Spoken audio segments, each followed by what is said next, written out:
Guys, welcome to another lecture video, whatever you would want to call it, in the series where we're discussing critical approaches to literature.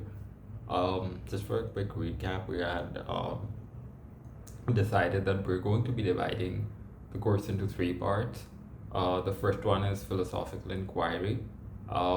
Within philosophical inquiry, we were discussing Platonic dilemma, and we were discussing the different elements that you need to take care of when trying to platonically deliberate upon something. Now, one of them, which we started discussing in the last lecture video, whatever you're calling this series, is the idea of poetry and the moralists, right? We also discussed that why did this idea come into being. Just to give more clarity on it, I'm going to read out a quote by Percy Bysshe Shelley right now from A Defense of Poetry, which was written in 1821. In the youth of the world, all discourse was in a sense poetry. The primitive men's language is vitally metaphorical.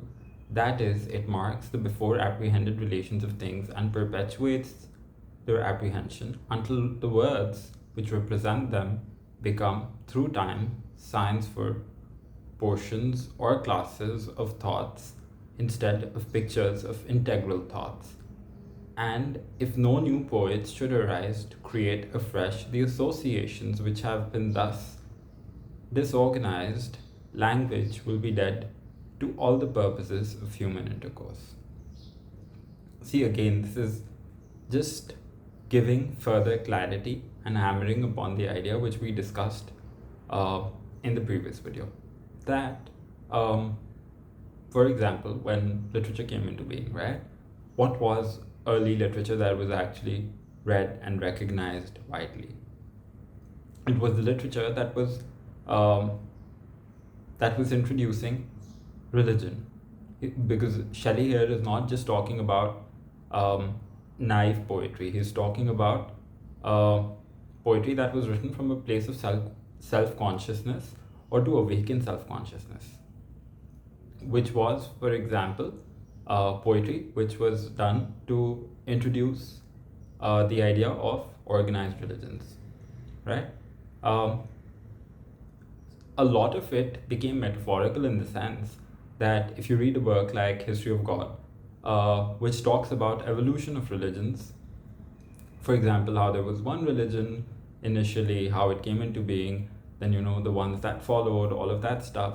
If you read that, when there was already an existing religion and another religion came into being, the previous one, for believers of the new religion, the text of it became, in certain sensibilities, metaphorical. So in that sense. But when it came to now being able to critique the work or the words or poetry or literature, whatever you would call it, of another religion, despite that, whatever your belief might be, there came about the idea of morals, right? We've often heard this phrase, agree to disagree. Now, agree to disagree does not mean that you will say that, no, okay, I believe in what you've preached to me. It will at times mean, and basically agree to disagree means that, yeah, we've agreed to not agree on the same thing. But again, now in that, the thing is that at the same time, a criticism will obviously talk about different elements of a piece of work in detail, right? It will talk about the different layers of something. It will perhaps talk about the writing style. It will talk about the use of language devices. And when talking about that, morals will be subjective, right? For example,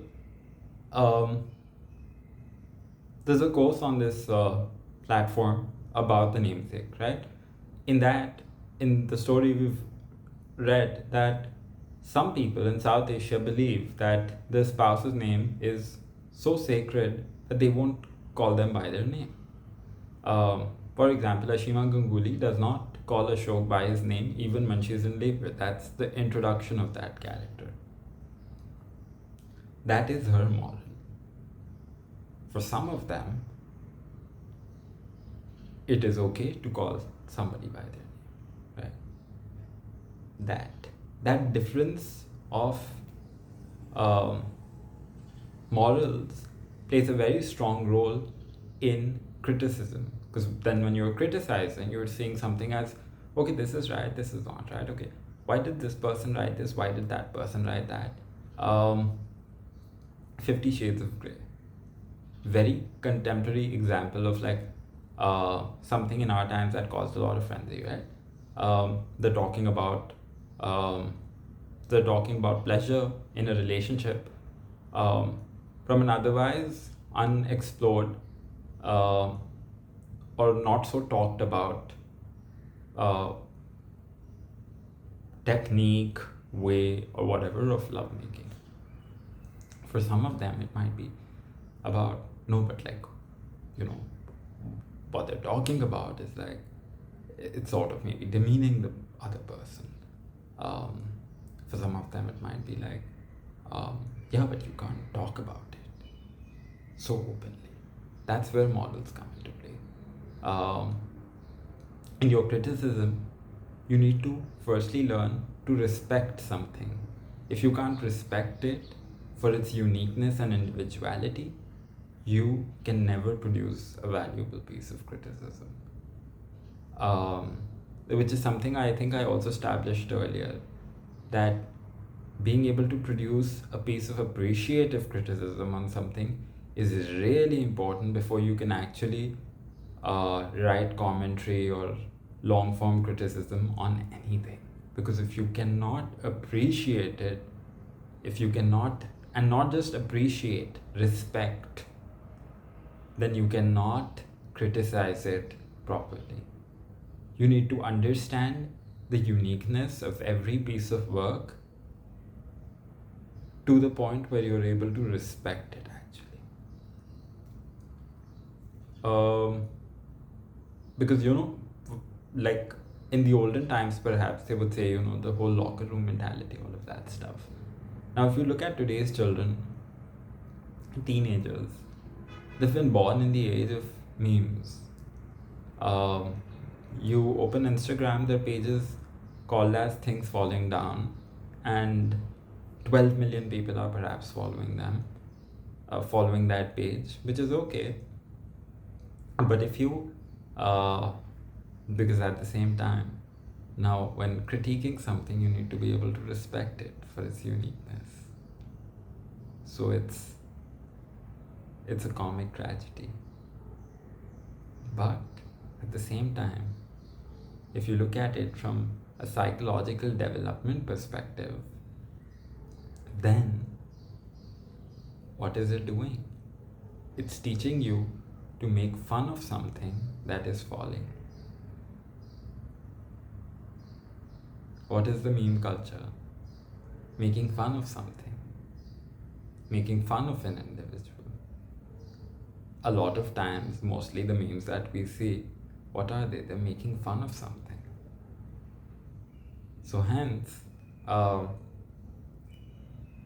this is perhaps a personal point of view, but that's why I feel like even for my generation, because when you read quality pieces of criticism written by people from other generations, from like really olden times, they're talking about something, and perhaps something as something like The Telltale Heart by Edgar Allan Poe. You read The Telltale Heart by Edgar Allan Poe. What is that? It's a short story where a man has been murdered, and there is extremely gruesome description of it. And then if you read some of the quality criticisms on it, you're amazed at how somebody finds the unique point in it and is able to respect the work for what it is. even for people of my generation who has not been born in the meme era, yes, but may have grown up in that, it is hard to, despite understanding critical approaches to literature, be able to put that into practice in the right way. Hence, as a closing point, I would say the vindication of the poetic imagination became one of the most important functions of literary critics in self conscious civilization. And that is what I would like to close this on. In the next one, we will, I think, we'll move on from poetry and the moralist, and we will talk about recognizing the poet as somebody who's enlightened, who's awakened, who's in a trance, and we'll get into that. Because being able to see, when I say poet, it doesn't mean like even when I was talking about poetry and the moralist is a term used in the context of critical approaches to literature. It does not mean that your morals only need to be in place when we're talking about poetry, and not need to be in place when we're talking about criticizing prose. They need to be in place at both times, obviously. So that part. But yeah, we'll talk about understanding the poet as an awakened one, because to be able to look at their state of mind, or themselves or their mind or whatever you would want to say, that in another reality is really important, and to be able to make sense of that reality when they're producing the work that they're producing. If you like the video, don't forget to give me a thumbs up, as well as subscribe to the channel and press the bell icon to stay updated for whenever a new video drops in. See you guys soon.